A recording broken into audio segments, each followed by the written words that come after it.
Hi, my name is Zoe, and I am doing the TED Talk presentation. And I'm going to be doing the early American writer Sojourner Truth. Her literary work is Ain't I a Woman, and I'm comparing her with Hailee Steinfeld, and her song is Most Girls. So for Sojourner Truth, her background is she was born in Ulster County, New York, and she was originally named Isabella Baumfree. And at the age of 9, she was sold into slavery for $100 along with a flock of sheep.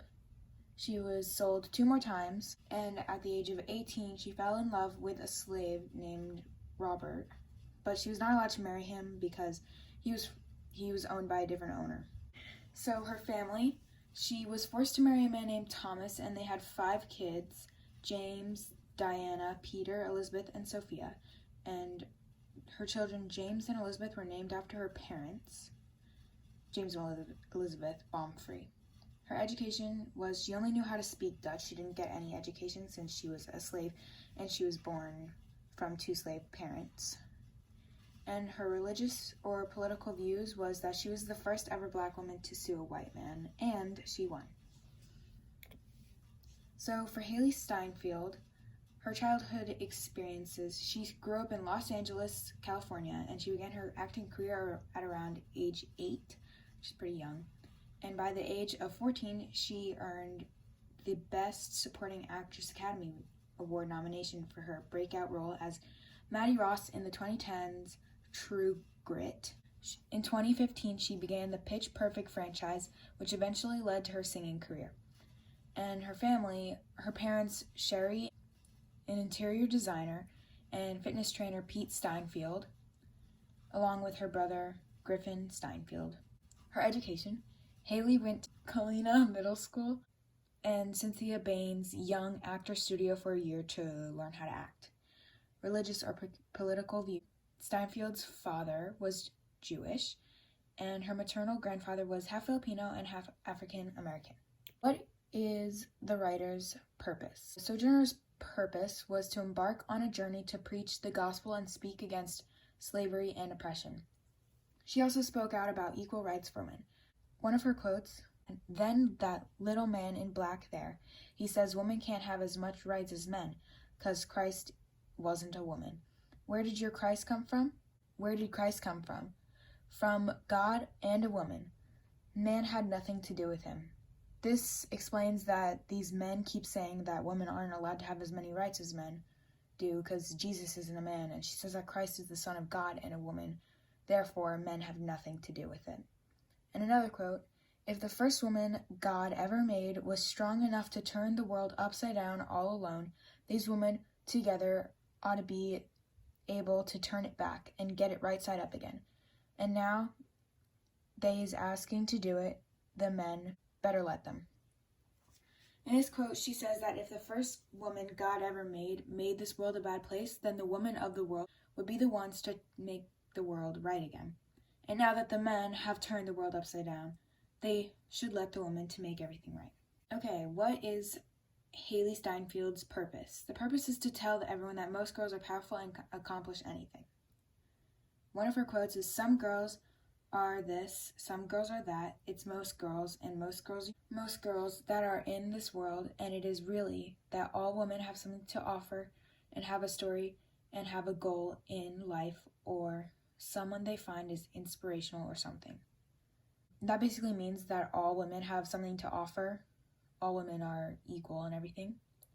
And most girls rarely means anything constructive or positive, which means that when someone says most girls, they are often using it as an insult to go along with, like, they can't do anything or they're dumb, something like that. So one of Sojourner's style elements in her writing seems like she's trying to go with smaller paragraphs of 2 or 4 sentences each. And one of the quotes, "Well, children, where there is so much racket, there must be something out of kilter. I think that the twist twixt the people of the South and the women at the North, all talking about rights, the white men will be in a fix pretty soon. But what's all this here talking about? Basically, what she's talking about in this quote is that with all the women talking about the rights, the world is bound to change soon, but she can see a new problem rising.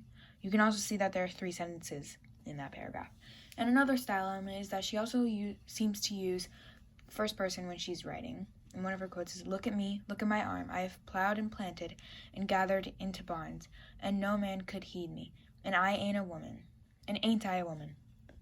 In this quote, she is talking about all the hard work she has done and how men couldn't even do everything she could. This quote also shows the use of first person. For Hailee Steinfeld, her style element is repetition.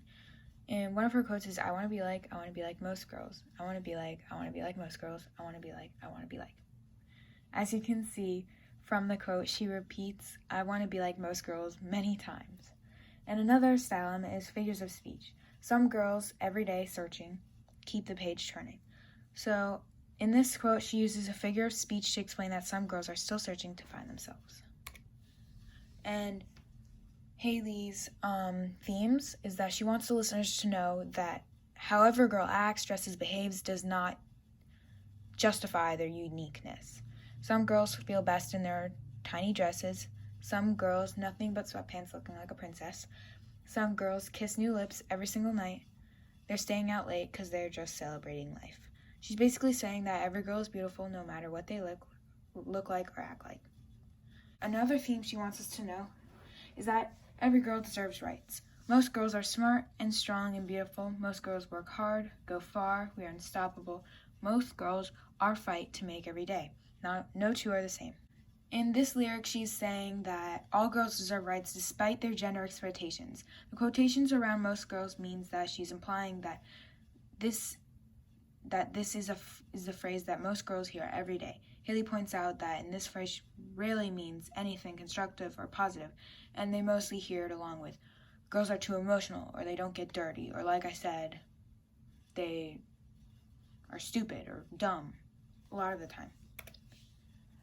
And if I could imagine our early American writer and current musician-songwriter could meet today, would they be friends or would they be distant admirers? I feel like they would be distant admirers because they're both talking about the same thing, and sometimes people with the same opinions have some trouble being friends, but it could go either way. Would they collaborate? I feel like they would collaborate. I feel like they could make a great speech or presentation on women's rights and get straight to the point and make every point just as important as the rest. And they would be a strong duo, but maybe not as friends, maybe just, co-workers. Is their work so similar that they might have copyright infringements? I don't think that their work is so similar that they could have copyright infringements, but there could definitely be some possibilities, in my opinion. What themes are common between the two artists? They both believe in women's rights. Explain how and why these themes are common. These themes are common because nowadays women's rights are coming back into play with all the stuff that's going on. And this goes the same for universal truths. And explain why these artists' works are important to me. These artists' works are important to me because without women's rights, we would probably still be in the same place we were years ago, and that's probably not the best place to be, even for anyone in that fact. So,